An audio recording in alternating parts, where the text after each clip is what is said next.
suprema adoración. A ti damos nuestra alabanza en esta tarde, Señor Jesús. Aleluya. Te adoramos, te exaltamos.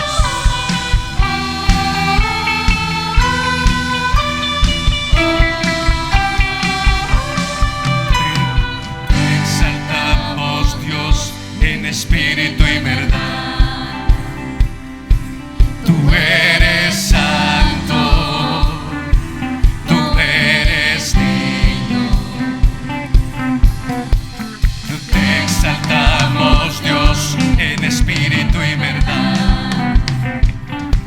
Tú eres santo, tú eres digno. Cántale, mi hermano. Te exaltamos, Dios, en espíritu y verdad. Tú eres santo, tú eres digno.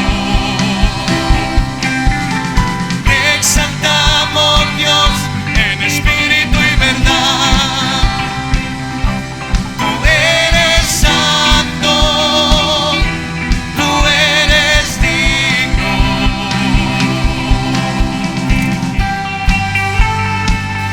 Aleluya. Tú eres digno, Señor. Tú eres digno, Jesús.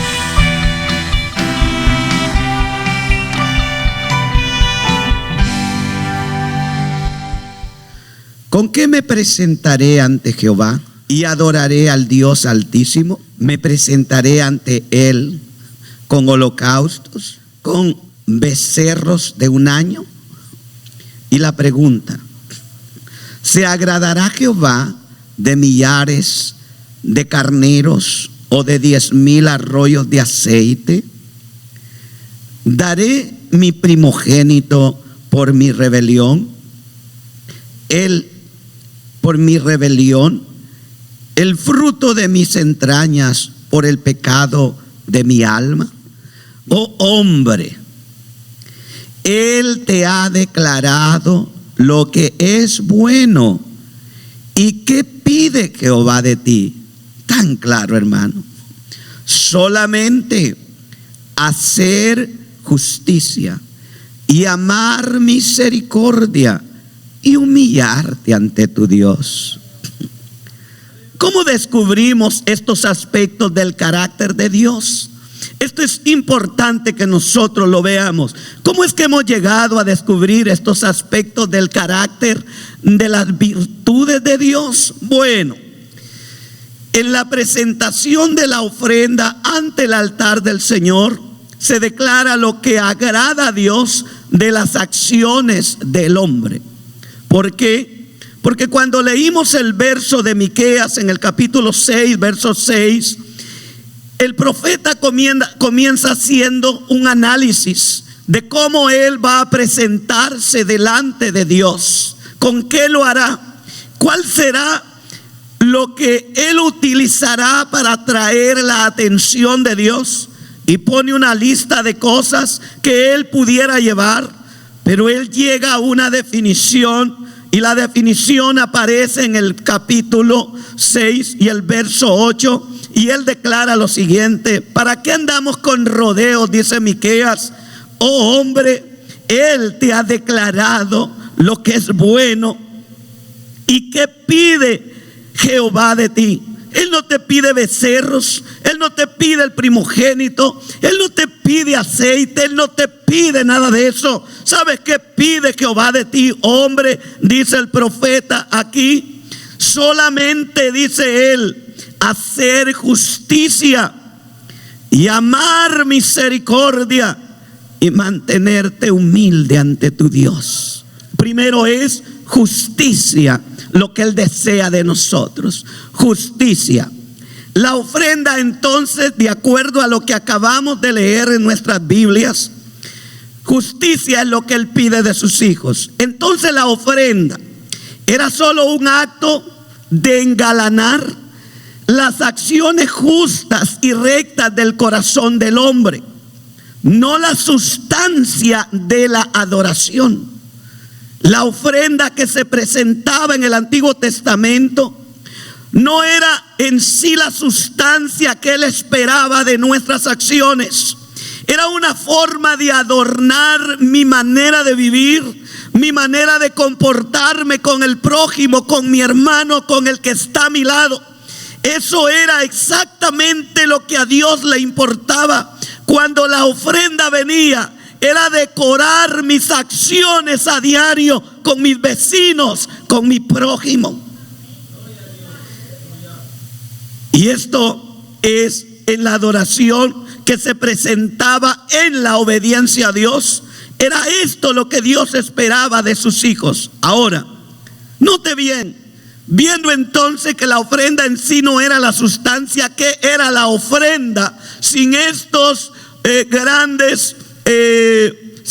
grandes acciones que Dios exigía de sus hijos, ¿qué era la ofrenda entonces en sí? Era una ofrenda sin justicia, sin lo que Dios demanda. Era una ofrenda sin corazón justo. No era más que un animal muerto sin sentido. La declaración de Isaías nos puede mejor aclarar esto. En el Antiguo Testamento se esperaba la ofrenda voluntaria, o la ofrenda de acción de gracias, o la ofrenda por la culpa. Pero cualquier ofrenda que se presentara antes, el que la presentaba debería de vivir una vida que agradara a Dios, un arrepentimiento verdadero, una actitud de humildad delante del Señor. De lo contrario, era un pobre cordero muerto de balde. Era un pobre cabrío muerto de balde. Era una tórtola que había muerto por gusto, porque el corazón de aquel individuo no había cambiado. ¿Y qué dice el Señor? ¿Pero qué pide Jehová de ti? Hombre, Él te ha declarado lo que pide. Él quiere justicia. ¿Cuántos alaban su nombre? Él quiere justicia, iglesia de Dios. Para mostrarle esto, que lo que se presentaba sin un corazón humilde y justo no era más que algo que irritaba a Dios. Más bien, Isaías capítulo 1, verso 11 y 12. Mire lo que dice ahí la palabra, para que nos enteremos y no cometamos los mismos errores de que cometió el pueblo de Dios en el pasado. ¿Para qué me sirve, dice Jehová, la multitud de vuestros sacrificios? Hastiado estoy de holocaustos, de carneros y de cebo de animales gordos. No quiero sangre de bueyes, ni de ovejas, ni de machos cabríos. ¿Quién demanda esto de vuestras manos cuando venís a presentaros delante de mí para hollar mis atrios? ¿Oyó lo que les dice el Señor? Cuando les pedí yo matanza de animales sin sentido, cuando les exigí que deberían de traer a continuo estar degollando animales sin causa, cuando se atrevan a quitarle la vida a un cabrío, a un cordero, a un palomino, a un toro, primero deben de examinar sus corazones. ¿Qué tipo de vida están llevando? ¿Cómo se están comportando con el que vive al lado de ustedes? ¿Cuál es la forma de vida que presentan a su vecino, que presentan a su prójimo, a su hermano, a su amigo? Eso es lo que a mí me importa. ¿Para qué quiero sangre de machos cabríos? ¿Quién les ha pedido esto? Dice el Señor. Y Miqueas dice: Él les ha declarado lo que desea de ustedes. Lo que Él quiere es que sean justos, que practiquen la justicia, la misericordia, el amor. Eso pide Jehová de ti, iglesia de Dios. ¿Cuántas veces nosotros queremos sorprender a Dios o impresionar a Dios con nuestras acciones? Alguien puede tener una paca de billete en la mano y lo voy a dar de ofrenda. Ahora sorprendería a Dios. No lo harás.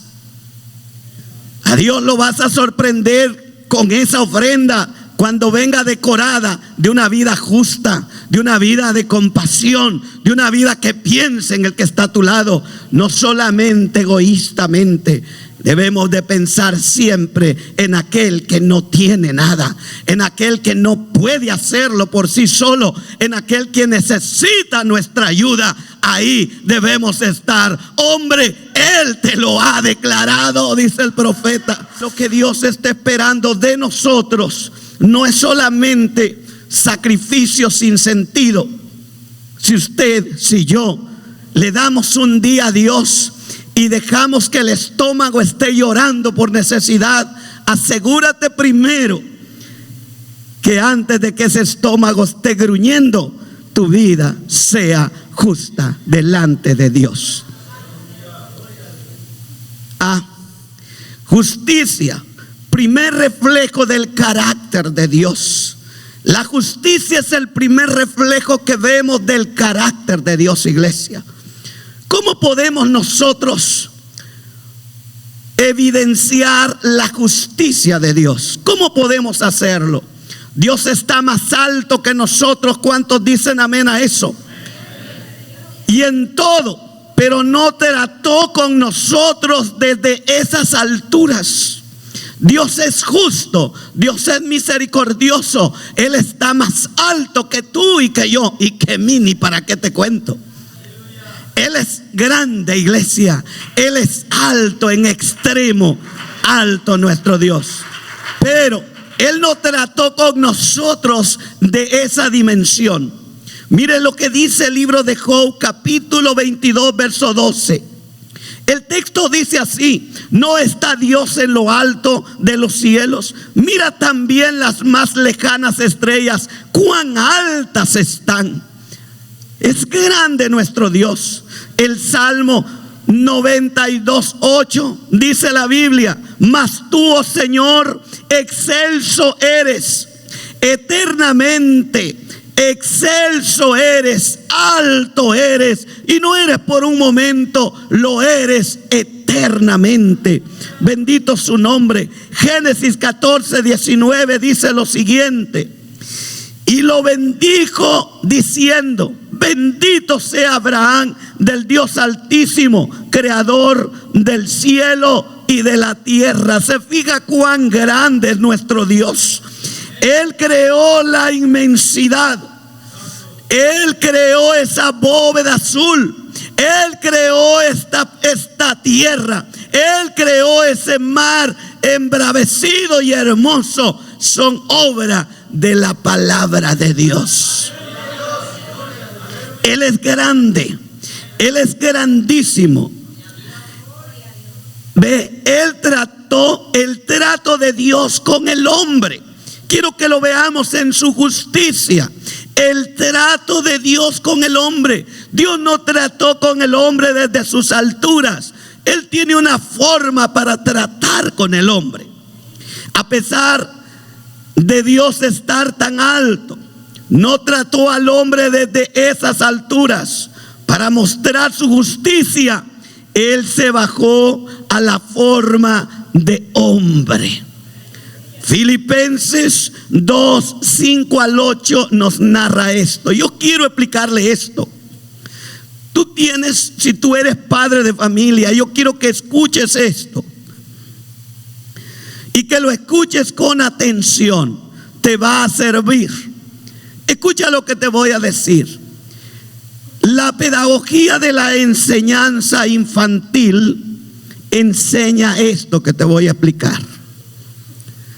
¿Cuántos están aquí? La pedagogía de la enseñanza infantil enseña lo siguiente. Si tú eres un padre de familia y tienes un niño pequeñito y tu niño ha quebrado las reglas que hay en casa, ha violado los principios que le has puesto, cuando lo hace, nunca cometas el error de gritarle a tu niño del tamaño tuyo al tamaño de tu niño.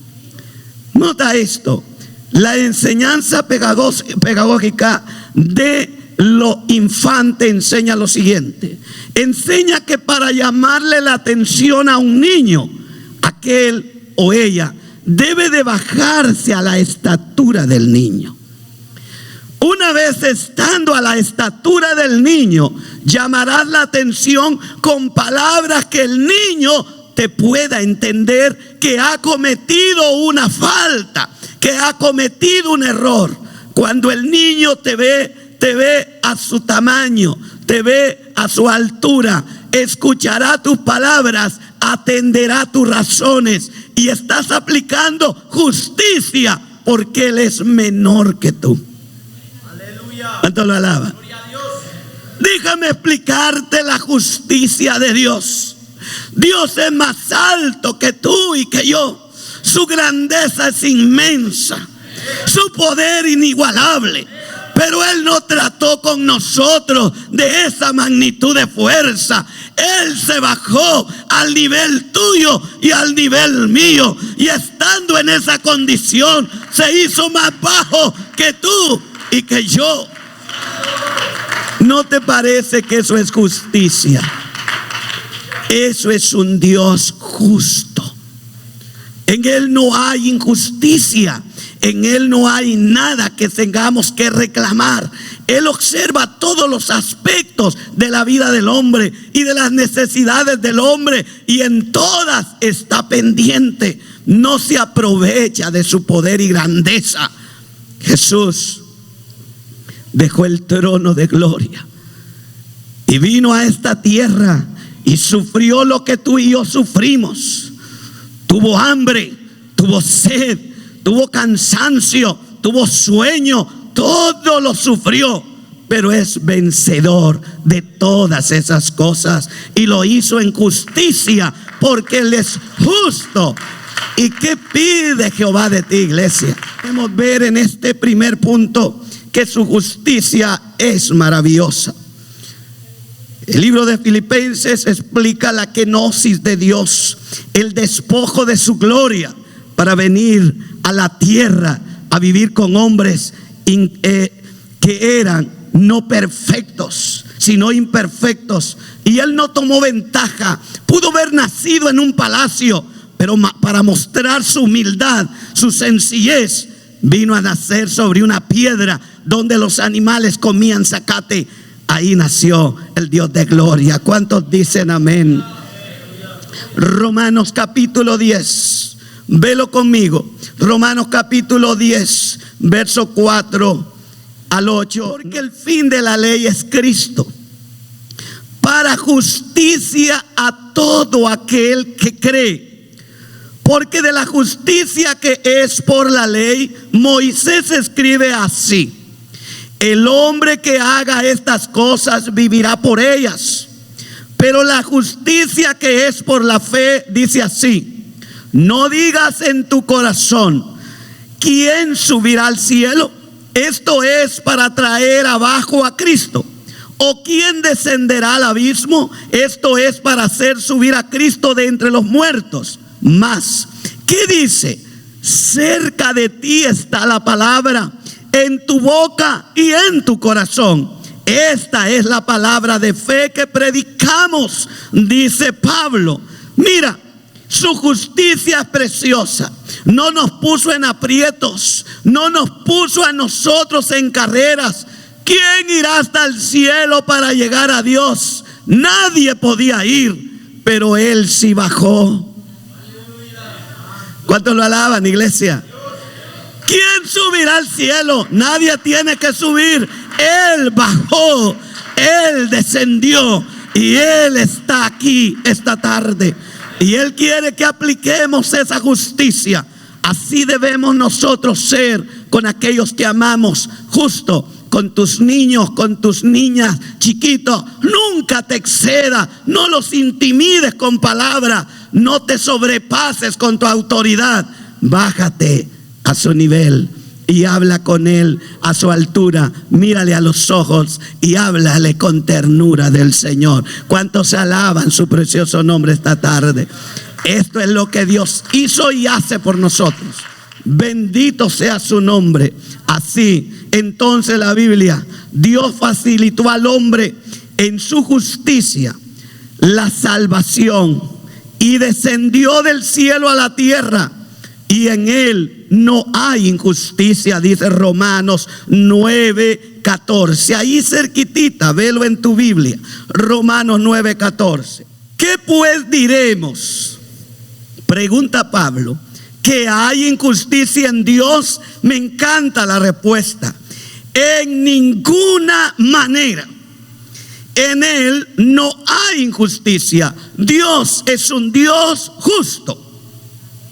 Dios nunca impondrá leyes o mandatos que él no esté dispuesto a respetar.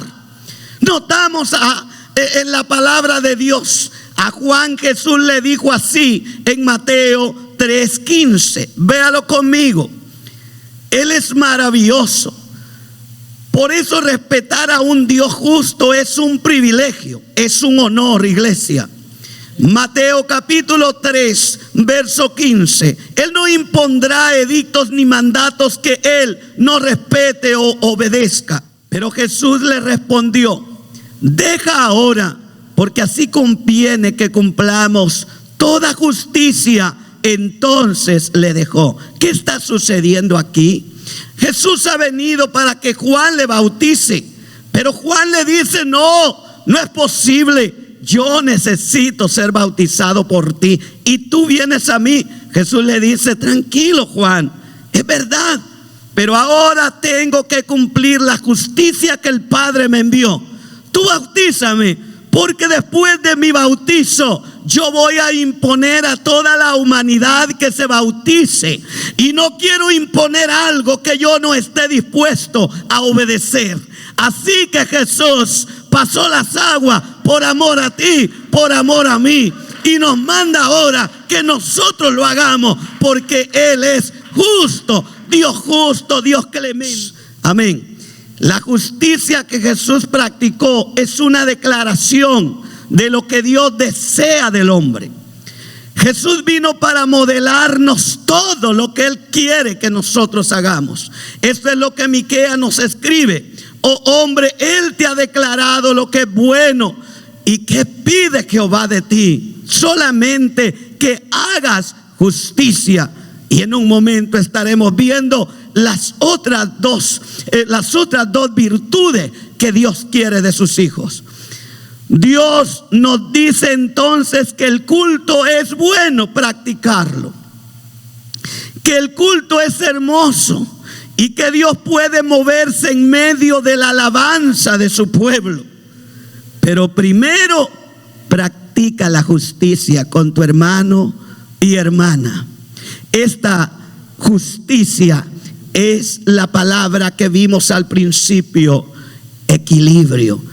Es mantener un equilibrio entre las relaciones del uno con el otro. No aprovecharnos de alguna ocasión que tenemos la oportunidad de hacer daño, y lo podemos hacer sin que aquel diga nada, porque está en nuestro poder dañarle. Cuando eso suceda, dile: Señor, recuerdo Miqueas 6:8. ¿Cuántos alaban su nombre? Recuerdo Miqueas 6:8, y Miqueas 6:8 dice que practique la justicia aunque esté en mis manos dañar. No dañaré a mi hermano, no dañaré a mi hermana, me mantendré firme. Es bueno si yo como pastor, predicador, puedo predicar, es hermoso predicar. Si tú como consejero eres buen consejero, precioso para Dios. Si usted que canta, que alaba a Dios, canta y alaba a Dios, cante, a Dios le agrada. Si usted que es maestro en la iglesia y enseña a los demás, sigue enseñando. A Dios le gusta que su talento lo haga reflejar entre sus hermanos. Pero antes de todo, practiquemos la justicia. Practiquemos la justicia, porque esto es lo que el Señor pide de nosotros. ¿Cuántos dicen amén? Así que es importante ser ecuánime, ser equilibrado Y no solamente eso, mantener una vida normal. Y si haces un negocio, si hago un negocio con mi hermano, no me voy a aprovechar de mi hermano. ¿Cuántos dicen amén a esto, iglesia? Voy a mantener el equilibrio con mi hermano, aunque tenga la ocasión de poder sacar un dinerito más. Voy a decir no, porque Miqueas dice que no lo haga. El profeta nos escribió. Mire esto. Cuando hablamos de justicia, cierro mi paréntesis de justicia, que es el número 1. En Lucas 3, 12 al 14. Veamos esto y pasamos al siguiente. Lucas capítulo 3, verso 12 al 14. Una pregunta aquí para resumir la justicia de Dios. A veces se tiene la ocasión de poder hacer algo y dañar a alguien y que nadie diga nada, porque tengo el derecho, según yo, de hacerlo. Vinieron también unos publicanos para ser bautizados y le dijeron: maestro, ¿qué haremos? Él les dijo: no exijáis más de lo que os está ordenado. También le preguntaron unos soldados diciendo: ¿y nosotros qué haremos? Y él dijo: no hagáis extorsión a nadie, ni calumniéis, y contentaos con vuestro salario. ¿Cuántos alaban al Señor? Contentaos con vuestro salario. Aquí tenemos la palabra justicia, uno de los aspectos de las virtudes de Dios. Acabamos entonces de observar, pero recuerde que estamos presentando delante de ustedes 3 aspectos del carácter de Dios. ¿Cuántos alaban su nombre esta tarde? 3 aspectos del carácter de Dios. Número 2, de acuerdo a Miqueas 6:8, lo siguiente es misericordia. Amén. Dice amén a esto. Lo siguiente es número 2, misericordia. Él es el Dios de las misericordias, iglesia. Cuando el hombre adquiere conciencia de ser un desventurado o un pecador, entonces se le revela con más claridad el rostro de la misericordia infinita de Dios. Nadie reconoce la misericordia de Dios si está en pecado, si sigue pecando. Pero si algún momento el Espíritu de Dios abre tu mente, abre nuestras mentes, nos damos cuenta cuán malos éramos, o cuán malos puede ser todavía alguno que esté por ahí. Pero en medio de eso, Dios tiene misericordia. Escucha lo que te voy a decir y espero poderme explicar. Está un poco confuso, pero espero poderlo hacer. El primer término hebreo para la palabra misericordia es rajamaín. Rajamaín expresa el pago instintivo de un ser a otro. Según los semitas o la descendencia de Sem, este sentimiento tiene su asiento en el seno materno. Y en el seno materno a esto se le llama rehem. Rehem.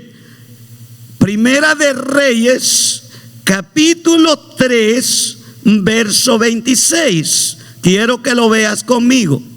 Primera de Reyes, capítulo 3, verso 26. Veamos el sentido de rehem. Amén. Entonces la mujer de quien era el hijo vivo habló al rey, porque sus entrañas se le conmovieron por su hijo, y dijo: ah, Señor mío, dad a esta el niño vivo y no lo matéis.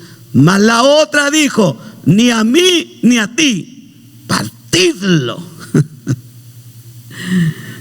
Rehem.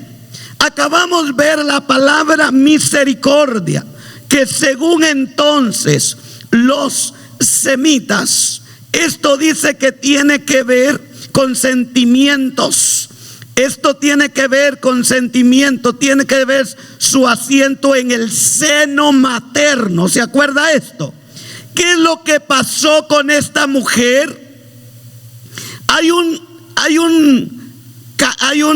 encare aquí, una con la otra.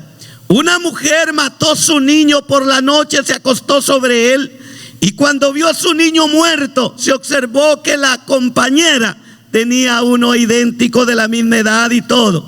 Tomó su niño muerto y lo puso al lado de aquella mujer. Y tomó el niño vivo mientras ella dormía y lo trajo hacia ella. Rehem, escuche lo que va a suceder aquí. Pero dice que lo llevaron el caso ante el gran rey Salomón, el hombre de la sabiduría de Dios. Y cuando Salomón observó, pidió a Dios iluminación. No había nada que hacer, había un solo niño y dos madres reclamándola. Salomón dijo: tráiganme una espada, vamos a arreglar el asunto, partiremos el niño y le damos la mitad a cada uno. ¿Qué le parece? La que no era madre dijo: perfecto, échenle machete. Pero la madre Rehem, sus entrañas se estremecieron en la misericordia para con su hijo. Sus entrañas sintieron dolor, sus entrañas lloraron y gritó: no lo mates, dáselo a ella. Tienes que tener misericordia entrañable, sentir algo que nadie podría sentir, solo el amor que una madre siente por aquello que ha estado en su vientre. Es aquello que está en las entrañas, y para esto se llama Rahamaim. Nosotros diremos el corazón de un padre. Cuando la Biblia nos exige misericordia para el prójimo, esa misericordia tiene que llevar el sentimiento que tiene un padre por su hijo. Por ejemplo, Jeremías 31:20 ocupa el mismo vocabulario. Este es un sentimiento de la misericordia que Miqueas expresa aquí. Es un sentimiento que el padre tiene a su hijo. Es esa sensación de unidad por la sangre. Así tiene que ser la misericordia para nuestro prójimo. ¿No es Efraín hijo precioso para mí? ¿No es niño en quien me deleito? Pues desde que hablé de él, me he acordado de él constantemente. Por eso mis entrañas se conmovieron por él. Ciertamente tendré de él misericordia, dice Jehová. ¿Cuántos lo alaban, iglesia? Regemaim es la palabra ahora. El Salmo 103, verso 13 nos explica algo maravilloso. Así es, como el Padre se compadece de los hijos, se compadece Jehová de los que le temen. También podemos comparar esta misericordia que Miqueas exige al amor o al sentimiento hacia un hermano que muchas veces nos conmueve, aunque se porten mal. Siempre hay un sentir de la sangre por él. Génesis capítulo 43, verso 30. El texto dice así: entonces José se apresuró porque se conmovieron sus entrañas a causa de su hermano, y buscó dónde llorar, y entró en su cámara y lloró. Ay, esto en el hebreo entonces se resume: es tener el sentimiento de una madre por un hijo, es tener el sentir de un padre por un hijo, es tener el sentir de un hermano que estuvo con él en las entrañas, sentir dolor por él. Cuando Miqueas dice: lo que Jehová quiere de ustedes es justicia, es misericordia, es que se duelan por lo que sufre el vecino, por lo que sufre el prójimo, por lo que sufre aún aquel que no amas, te debe de doler. Entonces la palabra hebrea es Rahamaim. la última que estuvimos viendo. Este lo usa el griego eloes.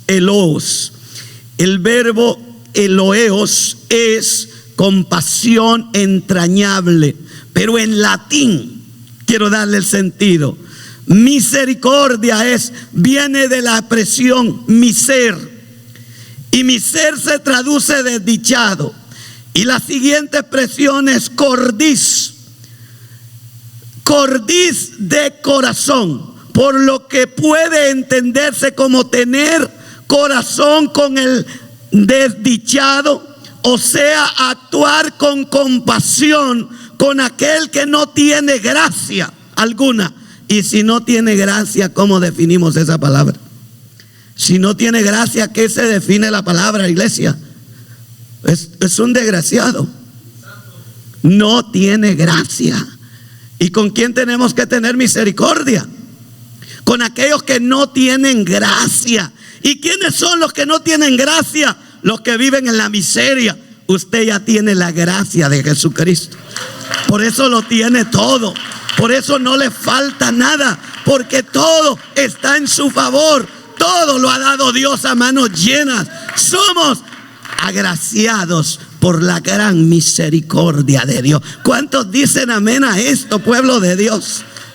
Es el cariño a la ternura que se traduce por actos en compasión. En otras palabras, todo lo que te acabo de apenas introducir con el tema de la misericordia solo se define con una palabra, se define compasión al necesitado. Por lo tanto, Dios en su socorro del miserable, miraremos ahora. Dios en socorro del miserable. ¿Verdad que muchas veces confundimos la palabra nosotros?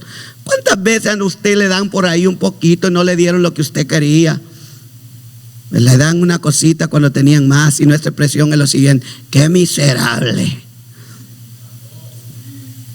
En realidad eso no es ser miserable, eso es no tener.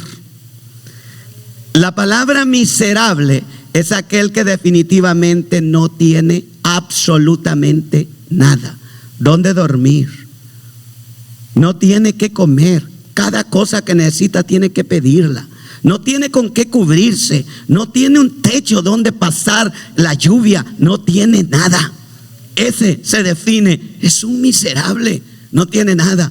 Pero ninguno de los que estamos esta tarde aquí lo somos. Usted tiene un techo, usted tiene abrigo, usted tiene un vehículo, usted tiene comida, usted tiene la gracia de Dios.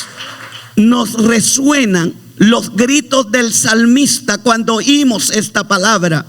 Resuena, nos son como el eco resonando en nuestros oídos las palabras del salmista. Por ejemplo, mire el Salmo 4 y el verso 2. Hijos de los hombres, ¿hasta cuándo volveréis mi honra en infamia? Amaréis la vanidad y buscaréis la mentira. El salmista escribe esto viendo la misericordia de Dios. Y el verso y el capítulo 25: mírame, dice el salmista, y ten misericordia de mí, porque estoy solo y afligido. Las angustias de mi corazón se han aumentado. Sácame de mis congojas. Mira mi aflicción y mi trabajo, y perdona todos mis pecados. Dice el salmista. ¿Cuántos alaban al Señor en esta noche? El salmista dice: alabad a Jehová, porque Él es bueno, porque para siempre es su misericordia. ¿Cuántos dicen amén a esto? Alaben la misericordia de Jehová y sus maravillas para con los hijos de los hombres, porque sacia al alma menesterosa y llena de bien al alma hambrienta. Él es el Dios que socorre al miserable. Él es el Dios que tiene misericordia. El salmista es un eco de la necesidad humana, pueblo de Dios. El salmista es un eco de la gran necesidad humana, por lo cual Jesús nos manda a ser misericordiosos. Mire esta parte que vamos a leer, Lucas 6, 35 al 36. Dice el Señor: amad a vuestros enemigos y haced bien y prestad, no esperando de ello nada, y será vuestro galardón grande, y seréis hijos del Altísimo, porque Él es benigno para con los ingratos y malos. Sed pues misericordiosos, como también vuestro Padre es misericordioso. Alábelo si puede, iglesia. Hermano, cuando yo estaba sentado leyendo esta porción y oí y escuché el sonido de las palabras del Señor, dije: qué bueno es Dios. Cuánta gente mala de corazón, odiosos, que maldicen a Dios. Y con todo, Dios envía su misericordia, Dios envía la lluvia, Dios envía el alimento. Él tiene compasión, aunque no le agradezcan, Dios lo envía. Y Jesús dice: sed así vosotros, como vuestro Padre es misericordioso, que a sus enemigos alimenta. Este es un aspecto de las virtudes del carácter de Dios: la misericordia. ¿Cuánto lo alaba? La misericordia debe ser imparcial. A veces sí mostramos compasión, pero con los amigos o familiares. Y la misericordia hay que mostrarla de acuerdo con el hebreo, con los ingratos y enemigos. Nuestro Señor nos puso el ejemplo. Romanos 5:10, mire su Biblia. Porque si siendo enemigos fuimos reconciliados con Dios por la muerte de su Hijo, mucho más estando reconciliados seremos salvos por su vida. Lo alaba, iglesia. Cuando éramos enemigos, Él nos amó, Él tuvo misericordia y nos salvó. El ejemplo de Jesús en Lucas 22, 49 al 51. Viniendo los que estaban con Él lo que había de acontecer, le dijeron: Señor, ¿heriremos a espada? Y uno de ellos hirió a un siervo del sumo sacerdote y le cortó la oreja derecha. Entonces, respondiendo Jesús dijo: basta ya, dejad. Y tocando su oreja, ay, mi alma lo alaba, le sanó. Pero quienes están ahí es un grupo de enemigos del Señor. Vienen con palos, vienen con cadenas, vienen con piedras, vienen con todo para apresarlos, vienen enviados con odio. Y uno de ellos sin duda trató de arremeter contra Jesús, pero Pedro sacó su espada y le cortó la oreja. Era un enemigo del Señor. Mire el sentir de la misericordia. Jesús lo reprendió: basta. ¿Cuántos alaban su nombre esta tarde?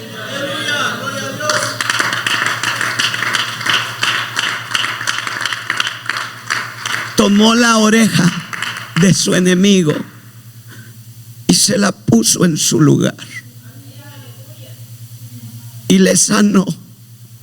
¿Cuántos alaban a Jesús esta tarde?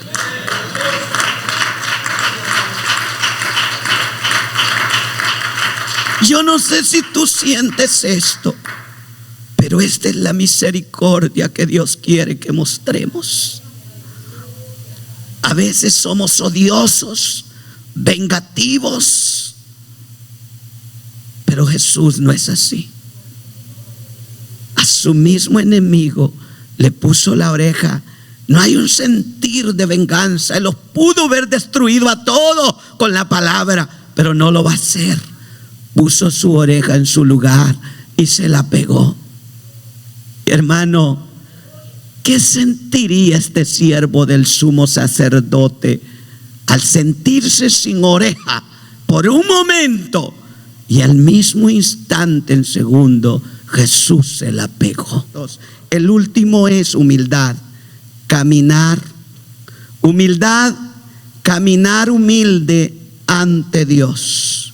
Dios le dice por medio del profeta a este pueblo: oh hombre, Él ya te ha declarado lo que pide de ti. Solamente hacer justicia, amar misericordia y tercero, humillarte ante tu Dios.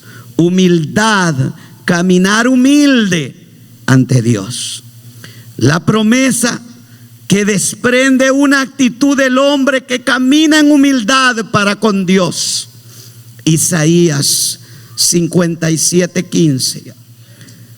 Porque así dijo el alto y sublime, el que habita la eternidad y cuyo nombre es el Santo.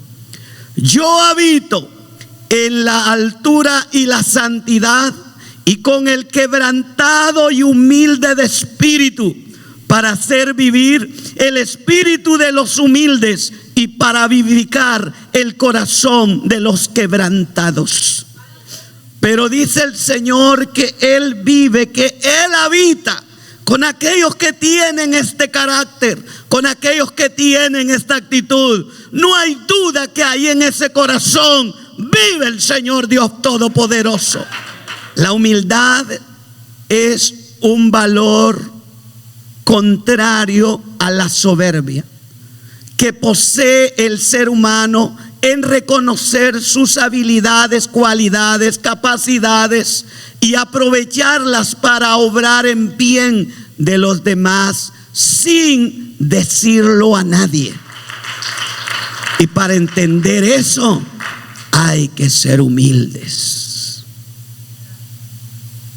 Amén. Para entender eso hay que ser humildes. Y la humildad no se grita detrás de un púlpito. Tampoco se exige que a esa humildad se premie. La humildad gana terreno con nuestros labios callados, pero nuestras acciones latentes. Así es la humildad. Y Jesús dice: aprendan de mí, que soy manso y humilde de corazón. Te mueves entre el pueblo,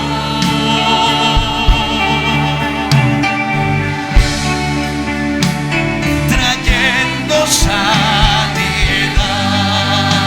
con mi fe. Con mi fe te alcanzaré. Con mi fe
Vamos pueblo, adoremos al Rey.